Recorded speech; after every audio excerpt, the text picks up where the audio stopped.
Hello, everyone. My name is Diana Wall, and I'm the director of the School of Global Environmental Sustainability at Colorado State University and the chairperson of this National Academy Study Committee. In my role as chair of this study and as the moderator of this committee meeting, I'd like to welcome everyone here on Zoom, those of you watching the live stream, and all who may be watching a recording later. The task undertaken by this committee of the National Academies of Science, Engineering, and Medicine is to explore the linkages between soil health and human health. The committee's full statement of tasks can be found on the study website, which is available at the link under Project to the right of the embedded video of this meeting. I'd like to give you a sense of the format of today's meeting.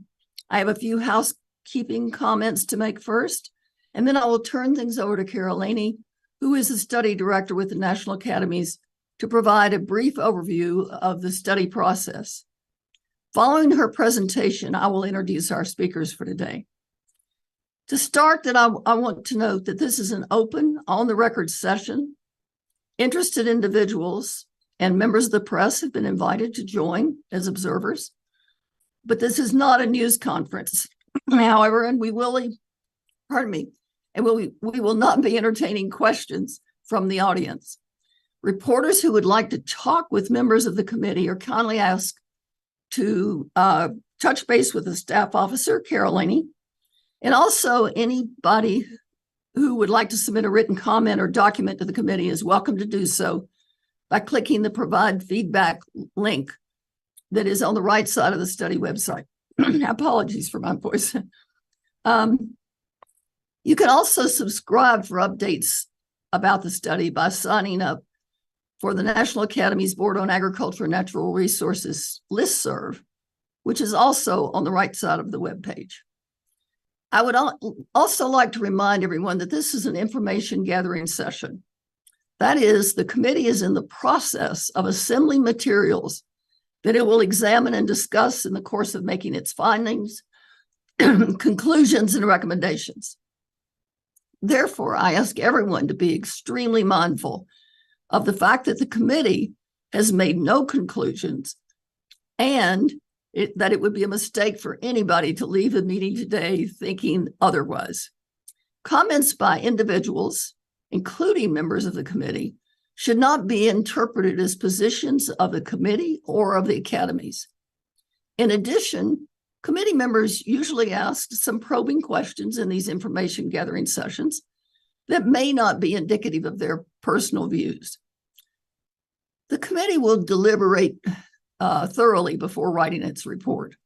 Moreover, once the report is written, the draft, it must go through a rigorous review by experts who will be anonymous to the committee.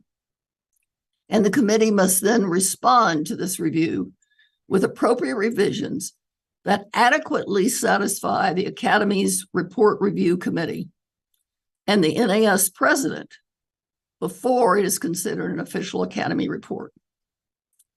This committee is composed of 15 volunteer experts. Their names are up here. You can find a short biography of each member of them on the study website.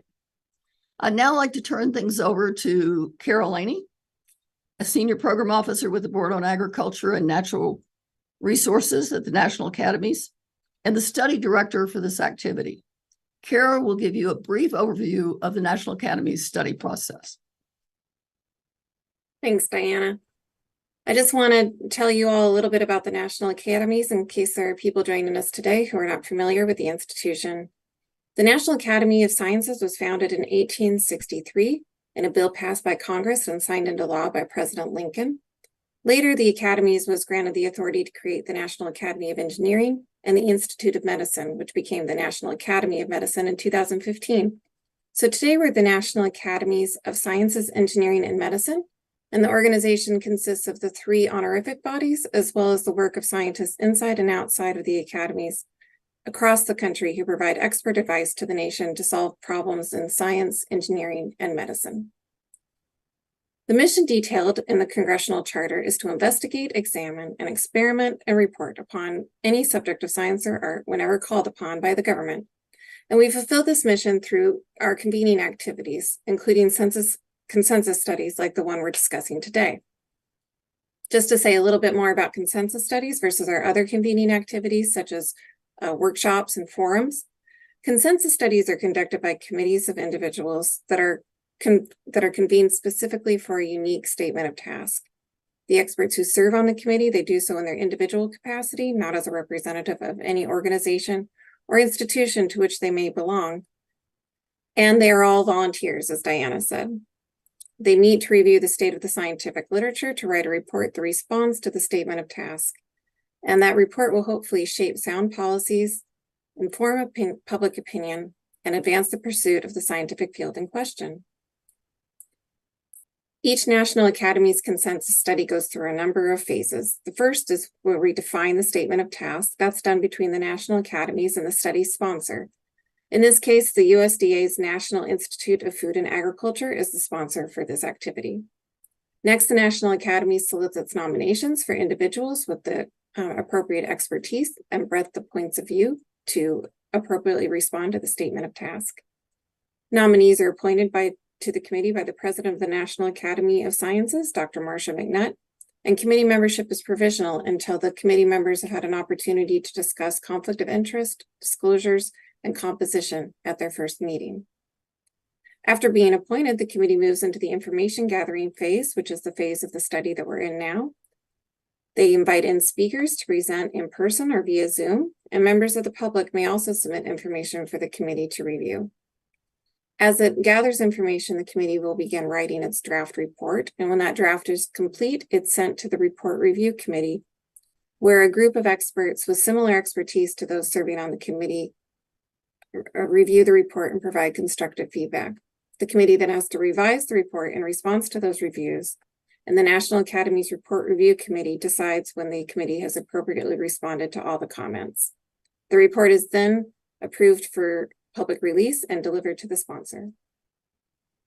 I just want to say a few words about when the study committee meets in open session versus closed session.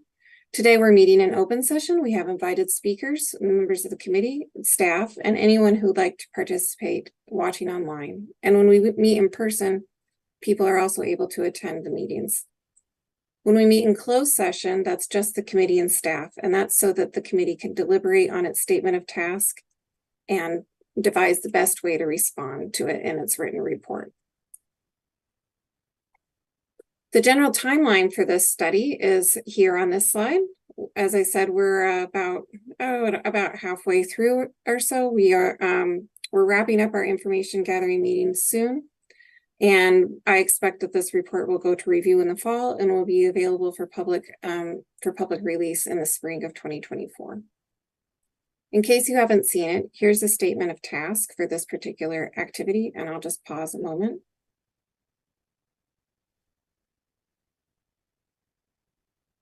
You can go to the next slide, Kat.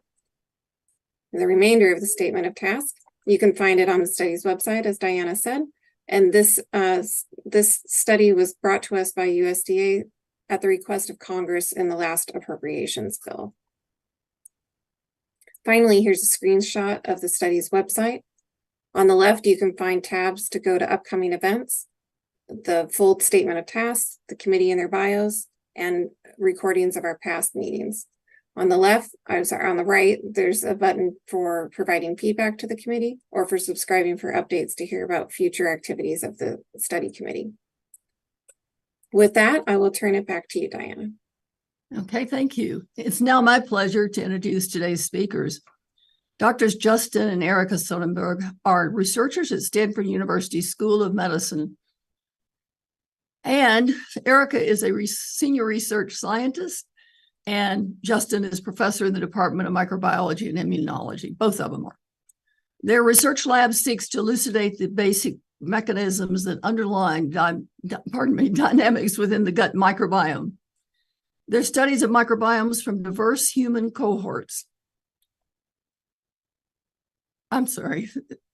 Their studies of microbiomes from diverse human cohorts ranging from indigenous populations in Africa, Asia, and South America to dietary intervention trials and cohorts of U.S. residents have provided great insight into microbiomes, their dynamics, and have led to many reverse translational studies. Justin, Erica, we look forward to your presentations. I think we're going to start with Justin first. Is that right? Yeah, that's right. Thanks for the nice introduction, Diana. Great to be with you all, and thank you for the invitation. I'm going to share my slides here. Hopefully you can all see that. We'll talk to you today about the emphasis of our lab, which is the gut microbiome and interactions with the human host. We started off about 15 years ago at Stanford studying mechanism technology, largely using mouse models such as germ-free or gnotobiotic mice. We've grown our research program over time to include more humans to hopefully bridge the divide between preclinical models and humans. We're really interested in shortening the time to translation, just because I think there's so much biomedical potential for the gut microbiome. And so we've started studying a variety of non-industrial populations. Shown here are the Hadza hunter-gatherers of Tanzania. You'll hear about them a little bit today. And then we've also started doing dietary interventions in humans in close collaboration with Christopher Gardner's group to try to understand how diets can impact the microbiome and how those changes go on and impact human health. So I like to start off with just a close-up view of the gut microbiome in situ. So this is a cross-section of the colon. The microbes, of course, are in the top left here. The colonic tissue is the blue area in the bottom right, and you can immediately see how close these microbes are to our host tissue, just tens of microns away. An incredibly dense community that harbors trillions of cells, hundreds of species, incredible number of genes. And it's just amazing to me to think of what an incredible interface this is for exchange of biological information, to think of all the thousands of chemicals and patterns that these microbes are producing that go on and are exposed to our tissue, our host tissue, and to our bloodstream, allowing for just an incredible complexity of signals that we have to perceive. And so the field is still mapping what microbes are there. We'll talk more about that, but there's been an incredible emphasis on industrialized populations, and there's really, I think, a huge opportunity to expand our knowledge by expanding into non-industrial populations and understanding better the range of microbes that can inhabit humans. We, of course, have microbes all over our bodies, but the vast majority are housed in our distal digestive tract. And we're really interested in what these microbes are doing, how they integrate with human biology. And so we've known for a long time that microbes are involved in digestion and gut health, but the field has really expanded our knowledge in how these microbes connect to just a vast array of our biology, interacting with and controlling things like metabolism, our immune system, and even interacting with our central nervous system through the many signals that can be perceived along the brain-gut axis. And so the microbiome is just another component of our biology in a way. It's we're this incredibly complex integrated system. But what's special about the gut microbiome is that our gut community is malleable, that we can actually change the microbes in our gut in a variety of ways to actually exact change on our biology. And because the microbiome is connected to so much of our health and is so individualized, we really think that it's going to be an incredibly important component in precision health going forward. But this malleability also represents a vulnerability, and we'll talk about that as well, that this important component of our biology can deteriorate if we don't pay attention to it. So a major question in the field has become, to what extent can we manipulate our biology via the microbiota?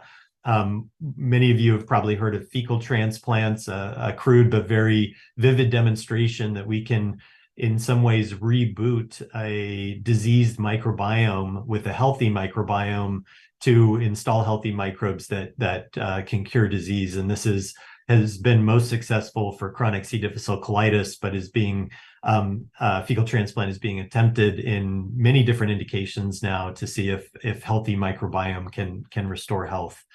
And so that's one example, but there are of course many strategies to manipulating the gut microbiome. But one of the themes that runs through the field in our research is the importance of diet in dictating both the composition and function of our gut microbiome. When we think about diet, we think about one particular component that appears to have a disproportionate impact in terms of its importance in dictating microbiome composition and function, and that's microbiota accessible carbohydrates, or what we call MACs. MACs are the complex carbohydrates found in dietary fiber.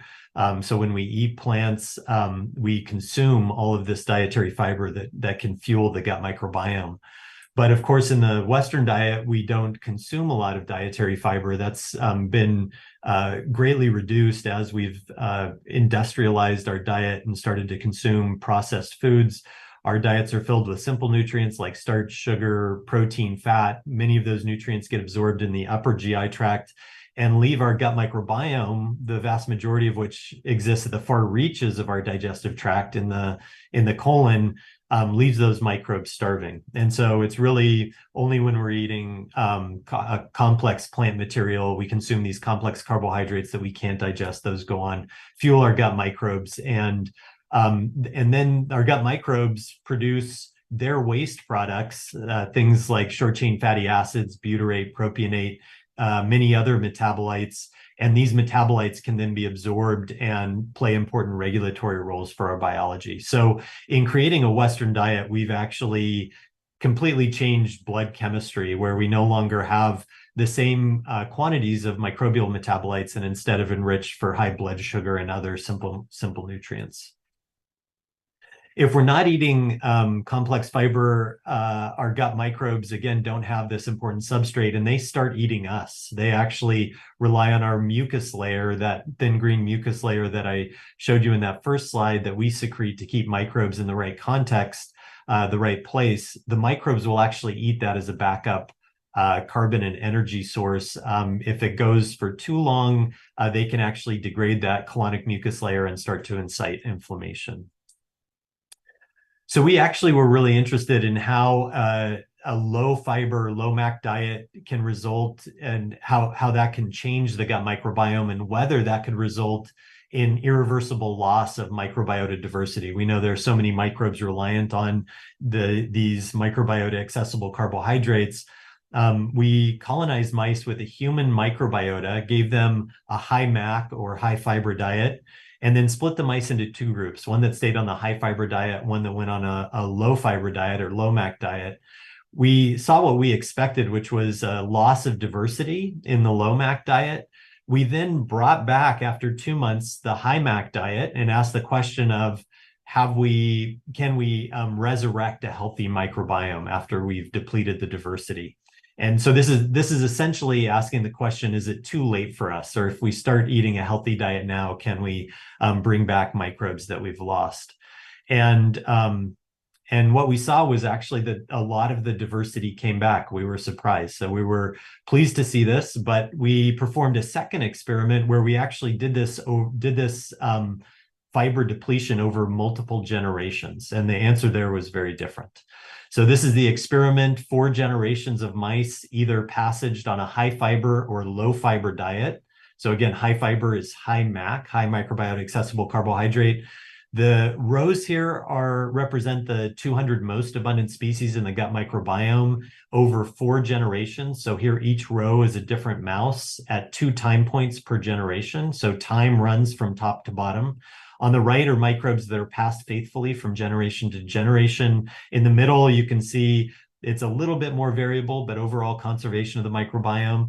But even on the high fiber diet, we see loss of a few species. So some extinctions of microbes you can see on the far left side here over the generations. Now, what happens on the Western diet, on the low fiber diet? We see just incredible extinction events that compound over generations. So this great depletion of the microbiome, where by the fourth generation, we actually see the mice are harboring only about a third of the species that they harbored at the beginning of the experiment. So elimination of dietary fiber depletes the gut microbiome irreversibly. I want to point out here that in the fourth generation, we actually put the mice back on a high fiber diet, and the mice were not able to recover the diversity that they had lost. So this is the bad news of the experiment, is that it may be too late for us, that we actually may have lost species that are hard to recover now. The good news is it wasn't our fault. It was our parents and grandparents' fault. So so this, of course, likely happened over generations. And at the end of the talk, Erica will come back to this and talk to a potential solution for how to recover this diversity. So that was all mouse data. We've also, as I said, been studying humans. This is from a paper we published in 2017, where a talented graduate student, Sam Smits, brought together a lot of the microbiome data that was available at that time, along with data from the Hadza hunter-gatherers in Tanzania, represented by just this one row here. And each one of these bars represents a different population's gut microbiome composition arrayed on a principal coordinate axis. So the position on this x-axis tells you what the composition is like relative to the other populations. So we can see a very stark contrast here. Non-industrialized populations are on the left of the principal coordinate axis, industrialized populations are on the right. So a big change in microbiome composition based on lifestyle. We know this isn't just loss of diversity. If we actually start to plot the fractional representation of different families of bacteria along the same axis, we can see spirochetes, Accinovibrio, Prevotella, all very abundant in non-industrialized populations, but very rare in industrialized populations. And the opposite is true of Verruca microbia that blooms in industrialized populations. This happens to be a mucus-loving bacteria. So actually the populations that eat low-fiber diets are selecting for microbes that are very good at utilizing mucus, because they don't have those microbiota-accessible carbohydrates to utilize. And so Ashish Jha, a former postdoc in the lab who now runs his own lab at NYU Abu Dhabi, conducted a beautiful study in Nepal looking at a lifestyle gradient showing very similar trends to what I just showed you. The extent to which lifestyle has changed away from a foraging lifestyle dictates the microbiota loss or change. And he proposed this model where actually many different patterns of microbiome loss may be seen across this lifestyle gradient from foraging to agriculture to industrial. We call these species or taxa that have been lost the vanished taxa, volatile and associated negatively with industrialized societies of humans. And the species that have replaced them, the blossom taxa, blooms are selected in societies of urbanization or modernization. And so we've are hypothesizing based on data to this point that the microbiome has changed drastically across this lifestyle gradient, and also across time as we have become more industrialized in the industrialized world.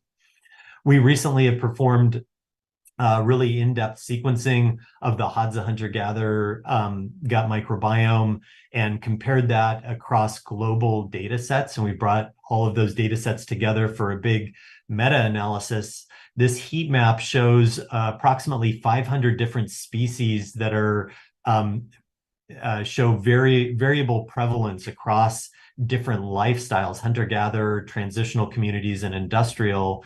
Each one of the rows here represents a different individual in these different populations or lifestyles. And so you can see the patterns that Ashish proposed in that model show up here. Here, dark blue represents present, light blue represents absent. Species that are very rare in the Hadza and transitional communities, but become abundant in industrial. Those are the blossom, the vanished species that actually disappear at the gradient or at the transition between transitional and industrial. And then other microbes that are abundant in the Hadza, but not found in transitional or industrial. So this really big change in the gut microbiome. And there was a really important paper out of Harvard a couple years ago from Alex Kostick's lab where they actually sequenced paleofeces. So these are coprolites from humans that lived 1,000 to 2,000 years ago in North America. They figured out the microbiome composition of these coprolites and overlaid those compositions onto a plot that has a lot of other data from other studies showing industrial as the triangles and non-industrial as the plus symbols here. So the paleofeces are the red dots, and you can see that the paleofeces are very similar in composition to the non-industrial populations in terms of microbiome composition, very different from industrial. This indicates that the industrialized microbiome is a recently derived state, departs from the microbiome that we evolved with and probably shaped our human genome. So would our health benefit from bringing back lost species or functions? This is an important biological question, but also an important ethical question. The importance of considerations and protecting indigenous communities from bioprospecting is something that we're very aware of and concerned about. So our microbial identity has changed, and we know that chronic inflammatory diseases are on the rise. These are just a couple examples of autoimmune diseases and inflammatory bowel disease rates going up over time in the industrialized world. We know that this is also true of a number of other inflammatory diseases, such as diabetes. Different types of cancer can be driven by inflammation, certainly heart disease. We also know that our gut microbiome controls our immune status, our inflammatory status. And so the question arises whether changing our microbial identity has changed our immune system in a way that is predisposing us to increasing rates and earlier onset of these inflammatory diseases. So a major question that we're addressing is, can we repair our microbiota and improve our health, and what would it take to do that? And I'm going to hand it over to Erica to talk about some of our human dietary intervention studies. Yeah, so I'm going to be talking a little bit about some human dietary intervention studies that we've been doing. And part of why we're interested in doing these kinds of studies is that traditionally our lab was really focused on in vitro or mouse models for understanding the human microbiome. And we realized that actually using humans as a study subject can get us to understandings about the human microbiome that wouldn't be obvious necessarily from in vitro or mouse related studies. So we really look to humans to help us not only understand the human microbiome, but generate hypotheses that then we can test in animal models to identify molecular mechanisms. So the first study I'm going to talk about is a study that we ran that we called Feefifo, or it's the Fermented and Fiber Food Intervention Study that we performed on 36 individuals. These were healthy adults living here in the Bay Area in California. And we randomly assigned them to either consume a high fiber diet or a high fermented food diet. We had baseline time points where we collected stool and blood to see what participants' microbiome looked like before the intervention. We then performed a 4-week ramp period where participants were instructed to slowly increase the amount of high fiber foods or high fermented foods within their diet. And then there was a maintenance period where we told participants to eat as much high fiber food or as many fermented foods as they possibly could. And then that was followed by a choice period in which participants could choose to either maintain their diet, go back to their pre-intervention diet, or do something in the middle. Meanwhile, we've collected stool and blood along the study and performed microbiome profiling, as well as immune profiling to see whether we could correlate changes to the microbiome with changes in participants' immune system. We did this project in collaboration with Christopher Gardner's group here at Stanford, and they're really the experts in getting free-living humans to consume whatever diet us microbiome scientists come up with. So, and also in collaboration with students from our lab, Maddie, Hannah, and Gabby, that helped with this study. So for the high fiber diet, the instructions were to just eat as much high fiber food as possible.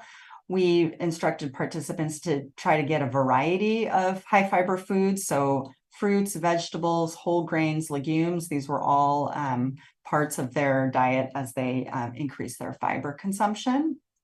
And for the high fermented foods, again, we instructed participants to just consume as many fermented foods as they possibly could. And these could be dairy ferments, vegetable ferments like kimchi and sauerkraut shown below, or fermented drinks like kombucha. Participants chose a variety of fermented foods, and some people really focused on one type, and others ate more of a variety. So participants were highly successful at increasing both their fiber and fermented food intake. So you can see in the graph on the left, participants on average before the intervention period consumed roughly about 20 grams of dietary fiber per day. This is pretty typical for your average American, but you can see by the maintenance phase, they were consuming on average just over 40 grams of fiber per day. So they essentially doubled the amount of fiber that they ate during the study. And in the choice period, they maintained somewhat of an in-between state, indicating that they enjoyed the high fiber diet. For fermented foods, participants at the beginning of the study were consuming just about 1 serving of fermented food per day. Again, very typical for the average American. But in the maintenance phase, they were consuming up around 6 servings of fermented food per day. So quite a bit more than at the baseline. And again, in the choice period, participants did something somewhat in between, indicating that they liked consuming that fermented food. So we were very interested in understanding whether these dietary interventions could change microbiota diversity. So as Justin showed you in his portion of the talk, microbiota diversity is largely viewed as something that's important for human health, and is something that we know in industrialized population has been declining over time. So in the fiber intervention, we found that participants' microbiome really didn't change in diversity over the course of the study. So they started with about 120 species of microbes that we could detect in their gut, and that stayed pretty much the same over the course of the study. In the fermented food intervention, however, we saw a marked increase in the diversity of participants' microbiome as the study progressed. So where they started at about 120 species in their gut, by the end of the study, they had upwards of 130 or so species of microbes in their gut. So that was quite a large increase in the number of species that we were able to detect, indicating that the fermented food intervention was a very effective way of increasing microbiome diversity.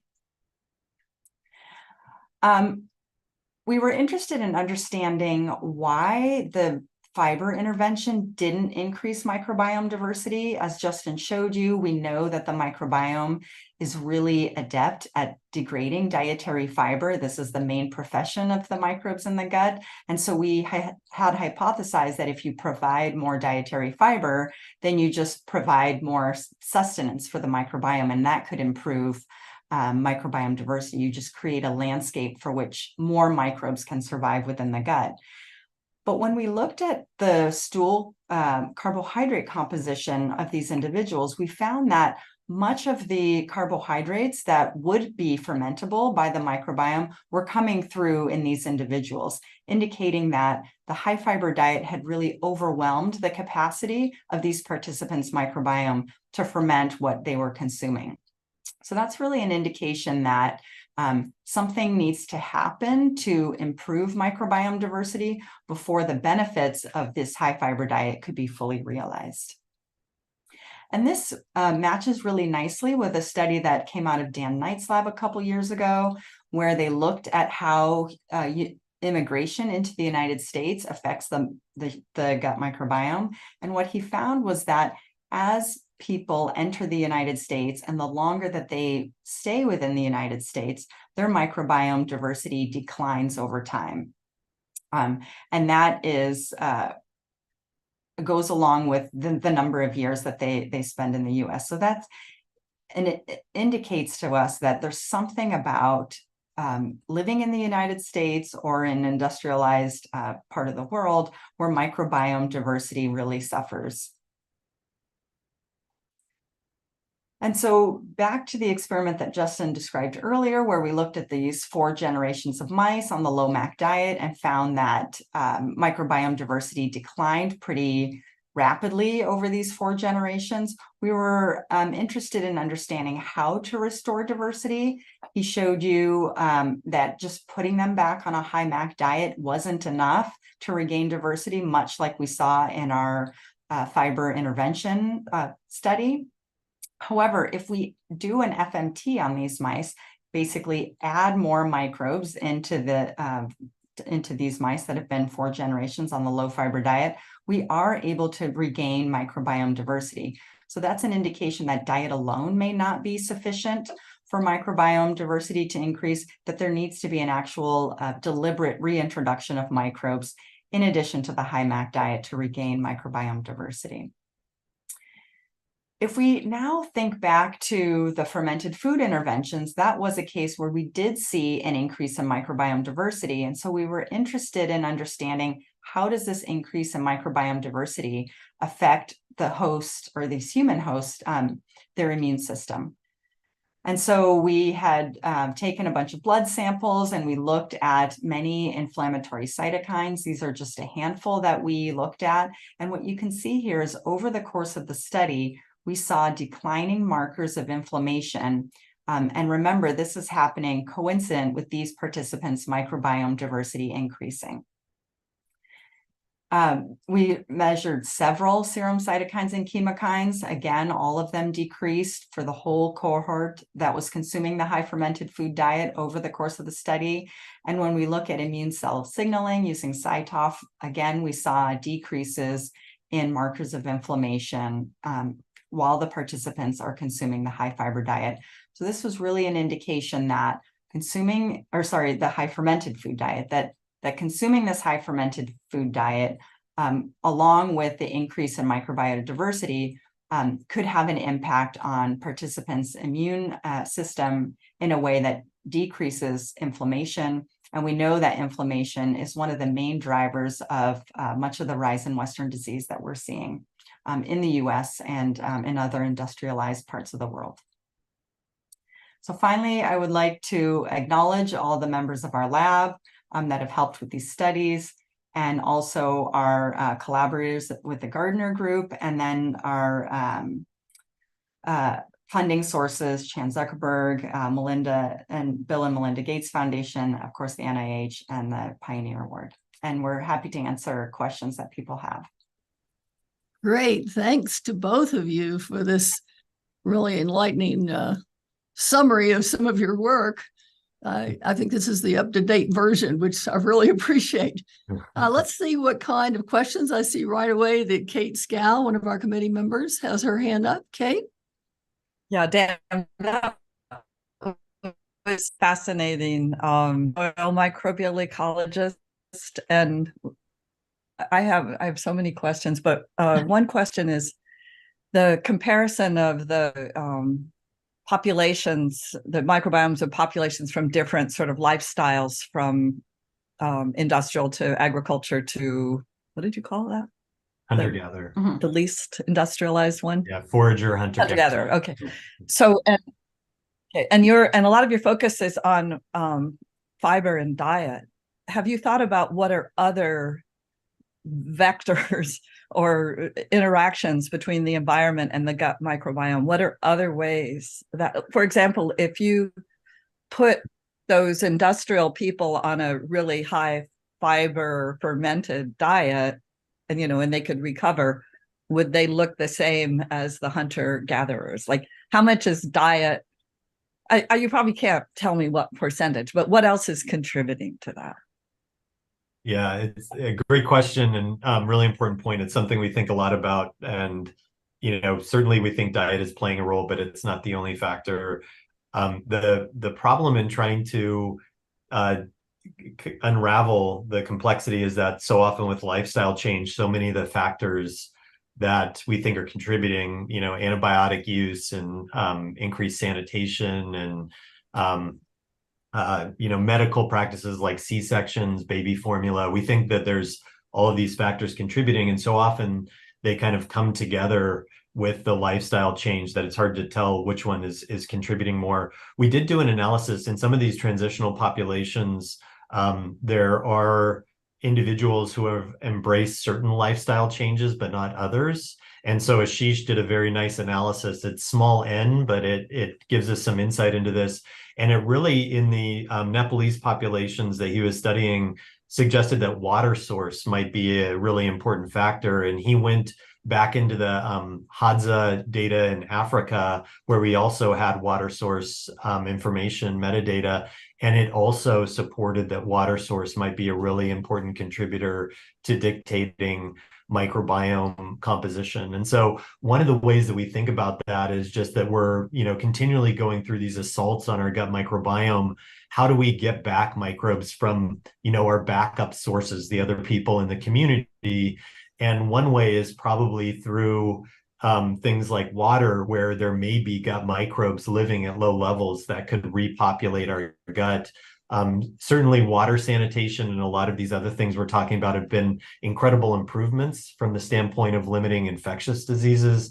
But I think that there may be a trade-off with a lot of these things. I know Marty Blazer talked about antibiotics, certainly a classic trade-off of great for dealing with infectious diseases, but terrible for your commensal microbes. And I think that there's probably a lot of these factors that are like that.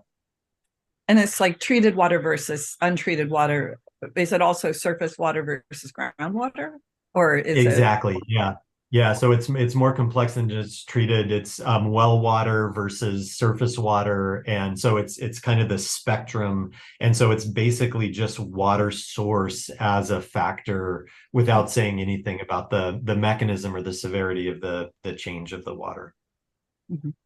Thank you, Erica. Yes, thank you very much for that interesting talk. I was just wondering about if you know what it is specifically about the fermented food that has these beneficial effects. Is it something you inoculate with, or is it the chemistry, or what is it? Yeah, that was the first question that we had, because fermented foods is this complex mixture of live microbes and the metabolites that they've created during the fermentation process. We actually did a probiotic study after this one and found very little effect of the probiotic, where we had seen this big effect in the fermented food. So that was a little bit of a clue that maybe the microbes themselves might be less important. We've since, again, with this reverse translation approach, we're using our mouse models to try to deconvolute the role of fermented food. So looking at sterile fermented foods as something that we can give to the mice to see, is it just the metabolites perhaps that are really the important part? And there's some early evidence that perhaps the microbes are less important, and a lot of the metabolites that they're producing might be powerful immune modulators. So we're actively following this up, but I think unfortunately, the probiotic industry and making a bunch of probiotics, and they grow all these up in culture, may be throwing out the most important aspect of this microbial mixture, which is the metabolites that they're producing. Thanks. Sam. Yeah, so thank you so much for that talk. It was really incredible. Thank you so much. Really enjoyed it. I had the exact question as Kate, that to what extent these microbiome signatures can be attributed to diet versus environmental factors. What is the relative importance? I think you mentioned that already. So I had a question about some of your blossom taxa and vanish taxa. I was wondering, because there are some papers on the core microbiome, and I'm an environmental microbiologist, and I've also seen there are certain members in the community that are consistently present.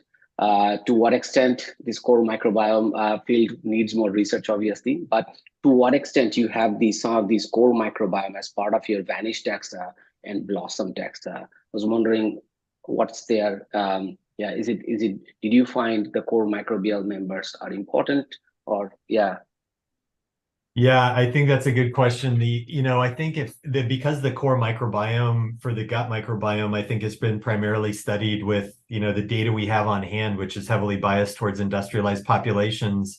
In some ways, it's kind of meaningless for what the actual human microbiome is or should be. And, that's a big question, whether, the microbiome that guided our evolution for, 290,000 of the 300,000 years that we've been on the planet versus the one that's more recent for the past 10,000 or the past 200 years. I think when you take into account all of the lifestyle changes that have happened, overlaying that microbiome that guided our, that was with us for such a long time period evolutionarily, or the features of that microbiome might be problematic now. And so I think that thinking about a core microbiome, given this kind of new perspective on how the microbiome has changed, is really, really difficult. Now, having said that, there are certain species that appear to be, important in a lot of people associated with less inflammation and appear to have stayed fairly prevalent over the course of lifestyle change. So Faecalibacterium prausnitzii is one of these examples. But a lot of the species that are kind of the ones that are being studied in the field right now, Bacteroides species and different Ruminococcus species, are ones that are exceedingly rare in non-industrialized populations. Now, if we go in and actually look at the functionality, because we have the metagenome, so we can do more than just look at the species, that also is really informative, because we can see that certain functions have been enriched in the industrialized microbiome. And an example of that is a functional class of genes that's for dealing with oxidative stress. And we know that oxidative stress in the gut is kind of considered to be a bad thing associated with inflammation. And so it really suggests that the industrialized gut has moved to this state where it's selecting for microbes that are very good at dealing with increased oxidative oxygen tension and oxidative stress, more facultative anaerobes than strict anaerobes, which, in the extreme example is more like a microbiome that results from inflammatory bowel disease. So core microbiome, I think, is really in flux, hard thing to define right now. Mm-hmm. Oh, well, fantastic. I mean, it's great to hear about these functional groups that you mentioned, that we are trying to recruit these in an industrial area and regions. We are trying to recruit these other microbes. I see Kate's hand raised, but I had a follow-up questions. Maybe I will go after Kate then. Yeah. Okay, you want to go after Kate? All right, Kate, Okay. you get slide in here. Sorry, the geeks.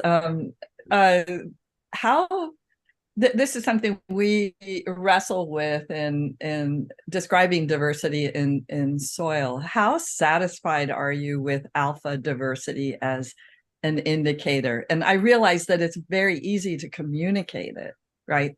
So it's got a lot of power in the ability to communicate. But how often, or does it like fail you as an indicator, or and at tip of the iceberg, like?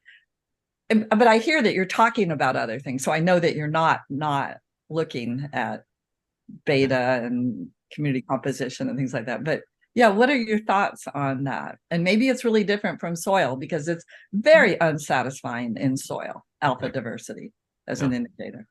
Yeah. Yeah, I mean, I think in a way, the microbiome field is lucky in that diversity has really been closely associated with health. So there are very few examples where high diversity is a bad thing. And because 16S sequencing is so relatively easy and inexpensive to do, it is one of the tests that we just basically always perform because of this close link between diversity and health. But it is very unsatisfying in that it doesn't really tell us functional capacity. And that's where metagenomic sequencing, I think, has been so much more helpful in understanding, okay, there is more diversity maybe in this person's microbiome, but what is that diversity really providing functionally for that individual? And so I think the field is shifting more towards metagenomic sequencing. It's a lot more expensive, and you often have to sequence much deeper to get some useful information. And so I think as metagenomic sequencing costs go down, I think that will be, functionality will be a much bigger thing in the field than diversity. The other thing we're realizing is that metabolomics can be incredibly helpful in understanding how changes in diet or other lifestyles are impacting the microbiome. So, for example, in our fiber intervention, we saw no change in microbiome diversity. But we're really interested in understanding from a metagenomic or metabolomic standpoint, what did change for those individuals. We don't think that doubling the amount of dietary fiber these people ate did nothing to their microbiome. It's just we don't see it in the diversity metric. So I think there are times where diversity doesn't change, where there are profound changes happening in the microbiome, and that's where metagenomics and metabolomics hopefully can help us tease that out. Thank you. Okay, back to Sam. Thank you. I had this other question, but you mentioned about this time that you might have missed the signal that was occurring during that time. Do you think that that could be due to the time lag? Because we know that microbial communities are incredibly dynamic, because you had these 2 weeks, sampling lag in between. Do you think that you might have missed that signal because of the sampling nature, perhaps, or maybe there were actual changes happening that these metabolic signatures, and to what extent they were causing some changes within the microbial communities that might have, maybe more regular sampling could have picked those signals, you reckon? Yeah, we've talked a lot about this. Anytime we do an intervention, I think there is this idea of doing very dense sampling at the beginning of the intervention, because that's really when the perturbation is happening and you could detect some readjustments in the microbiome.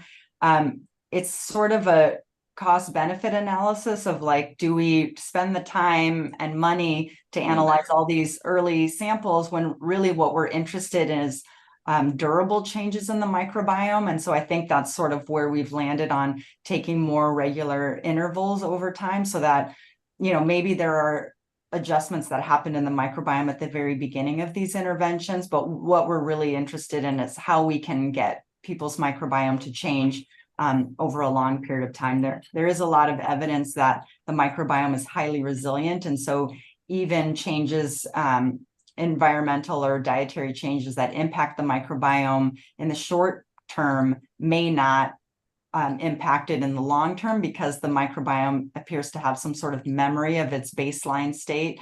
And so that's kind of why we look at longer time periods. But it would be interesting to see sort of what perturbations happen early that don't stick around, and why that's the case. Another question I had was this microbiome intervention, or this restoration that you mentioned, and I was wondering, what are the potential strategies that can be employed to restore the microbiome? So we know that you mentioned nicely that even with the perturbation, there is these alternative stable states that microbe can go back to, perhaps, and it might be stable, but there might be it's a resilient microflora that perhaps changed a little bit in more subtle changes, but it's more stable, and it's a different stable state. But in terms of microbiome intervention and restoring the microflora that is kind of healthy and stable, what are the potential strategies that can be used, perhaps? Yeah, I think it's a great question, and another thing that we're working on here. I think we're thinking about it in kind of two phases. One is this observation that just if you look at industrialized populations kind of on their own, there's a spectrum of diversity that you observe, and the individuals with the more diverse gut microbiomes are generally healthier, have lower markers of inflammation, and disease cohorts typically have lower diversity, and that really indicates that there can be an improvement just in getting low diversity gut microbiomes to a higher diversity state in the industrialized world using microbes that we already have here. And so one example of that is, increasing Erica showed the data from Dan Knight's group with the immigrants that came here. One of the first changes they saw was the loss of fiber degrading species in the gut microbiome. So just redistributing microbes that are bacteria that are really good at degrading diverse types of fiber, and then getting people to eat higher fiber, whether that's through supplements or through a better plant-based diet.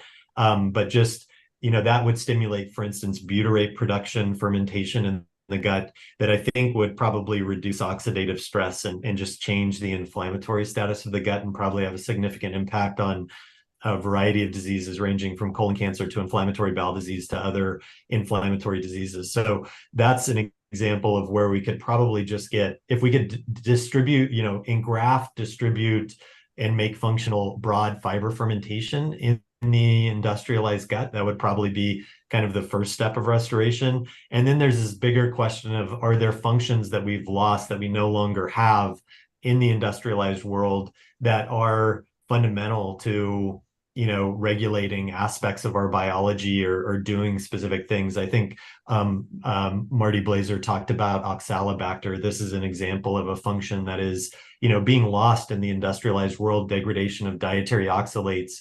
We know that, kidney stones are kind of a Western disease and more common in people that don't have oxalobacter. And that's just kind of one vignette of a microbe that we're losing, where this disease, in most cases, not life-threatening, but a Western disease is appearing because of that. And there's probably a lot to discover there. And then comes the ethics question of, how do we do this in a fair and equitable way where we're not taking advantage of indigenous populations or populations that are lead a vulnerable existence. And so there's really I think a lot to do there, both biologically and ethically, that the field has to work together on with a lot of other people to address in a thoughtful way. Thank you so much. Thanks, Sam. Kate? I can't help but think of these comparisons of soil and human microbiome. And one of the hallmarks of soil is its heterogeneity and its microenvironments. And when you go and take a soil sample, you're pooling together, actually, it's almost crazy that we do science on these big pooled samples that have so many different microenvironments in them. And I'm wondering about whether that's an issue with the gut as well, because you have this lovely gift of this stool that comes out that like samples for you. Because that's what you're looking at with the gut, right?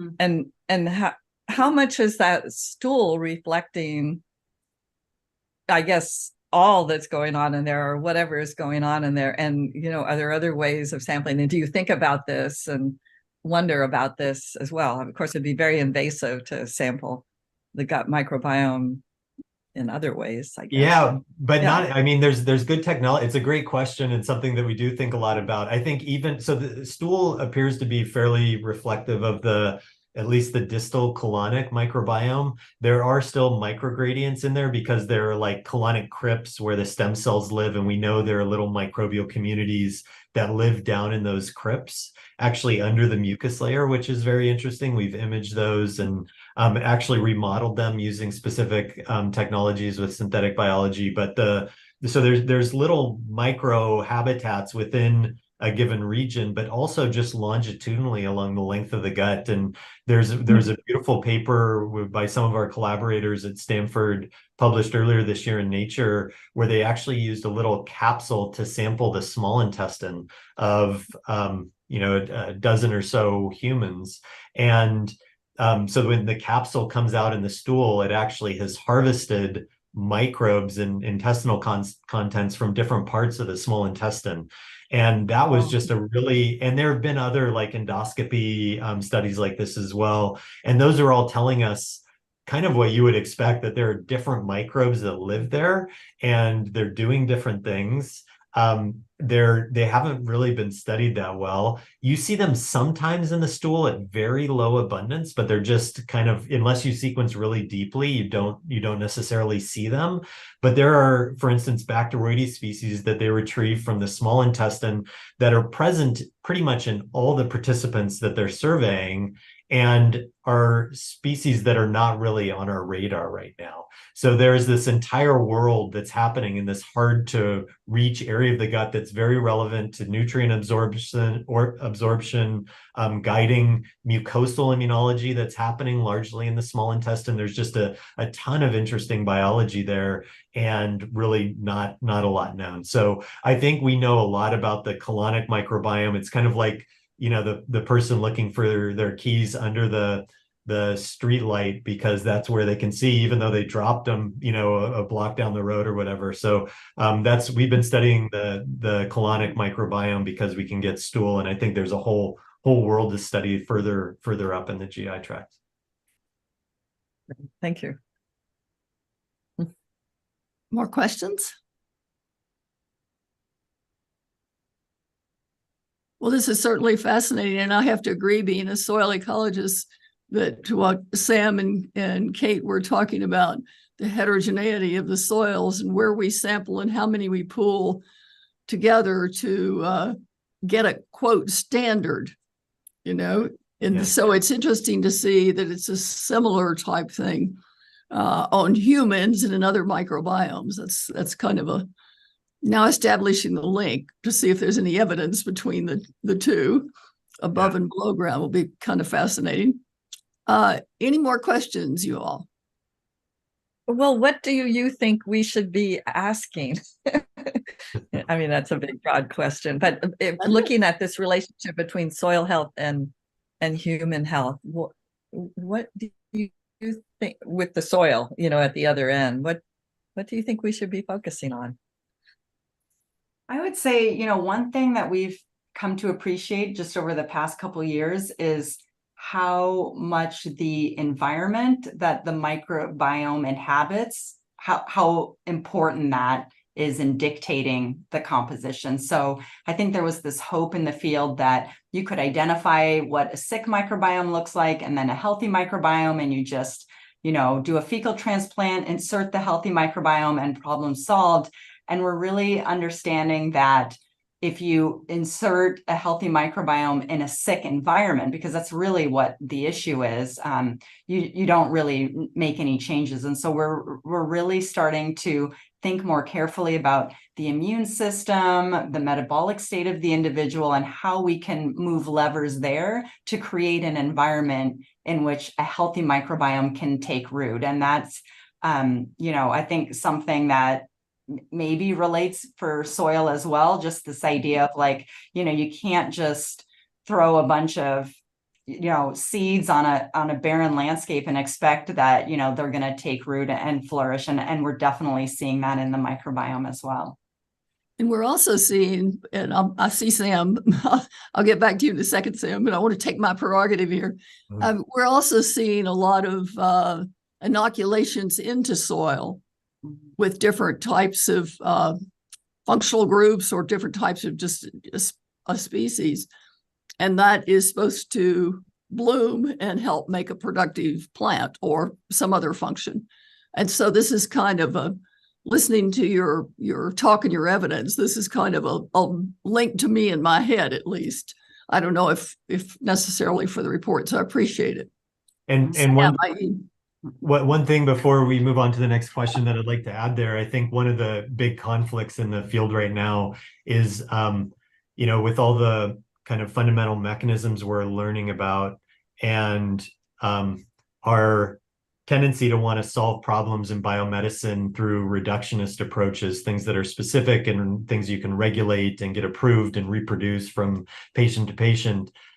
There's I think a big gap between this kind of engineering typical biomedical paradigm and the complexity of the ecosystem. And, you know, they're in some ways, you know, I think that, you know, we were both trained in kind of mechanistic biomedical science, thinking about how molecules like bump into each other and do specific things, and how genes interact with that process. And I think that there's an aspect of like seeing a very simple solution to this where we don't really need to know a lot. We just need to understand kind of these fundamental principles. You know, it's kind of like growing a garden.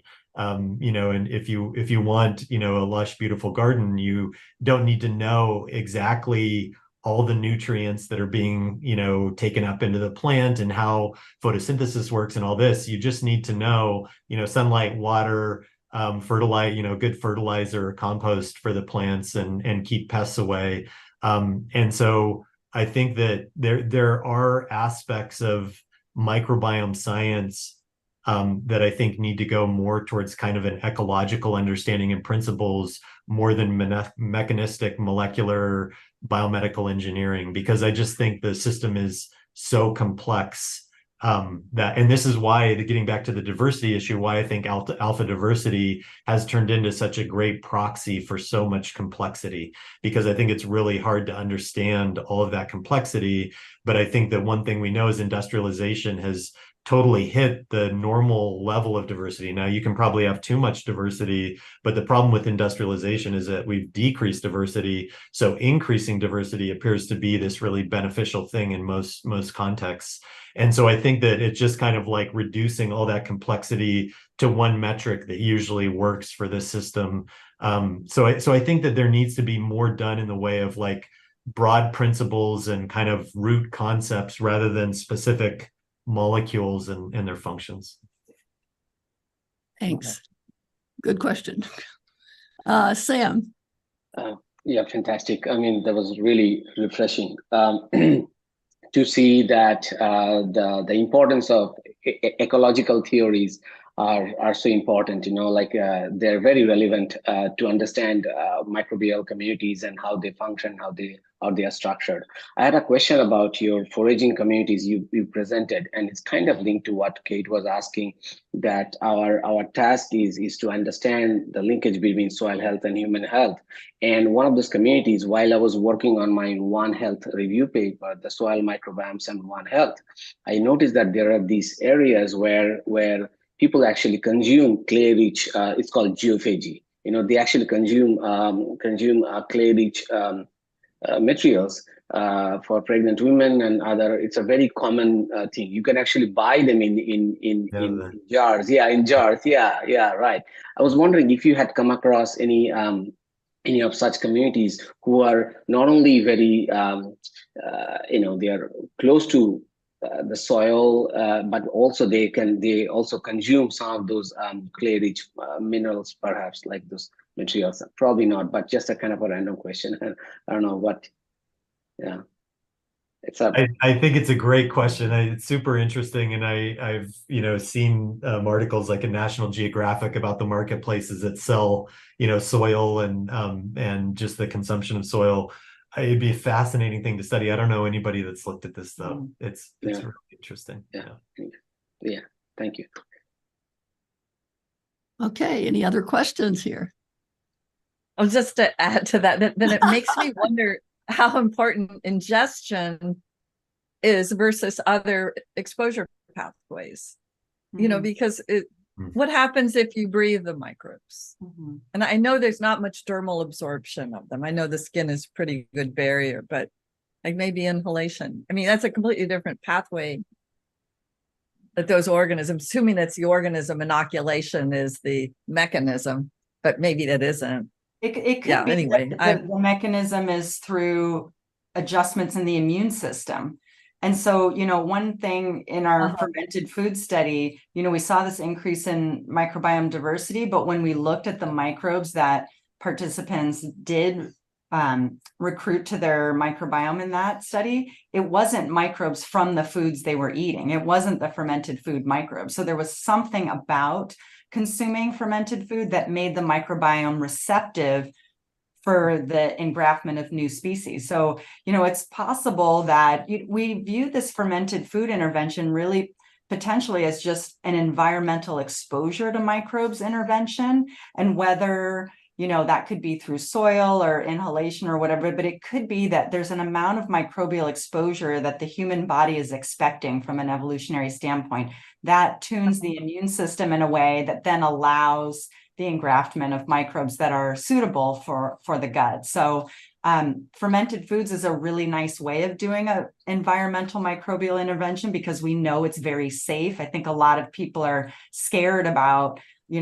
reduce or relaxing sanitation in things like water or environmental exposure. And that's where I think fermented foods is so powerful, because it's a way of exposing humans to microbes, which is part of our evolutionary past, without this fear of encountering a potentially pathogenic or harmful bacteria. And, the one thing that I'll add to that, just based on your inhalation comment, is, we have mucus in our nose. And, I've worked in the yard, know I'm breathing in dust while I'm working out there, and we're constantly swallowing that mucus. And I think there it goes. Right. It goes into ingestion. Huh. Exactly. So the number of, not to be too gross, but you've all probably blown your nose at the end of a day that's dusty. And we can see if you're swallowing that sometimes, as a microbe, to make your way through the acidic stomach embedded in mucus is probably a great way to reach the safety of the intestine. And to my knowledge, that hasn't been studied at all. Wow. That's amazing. Cool. Okay. Well, I think this has been absolutely terrific and a good discussion.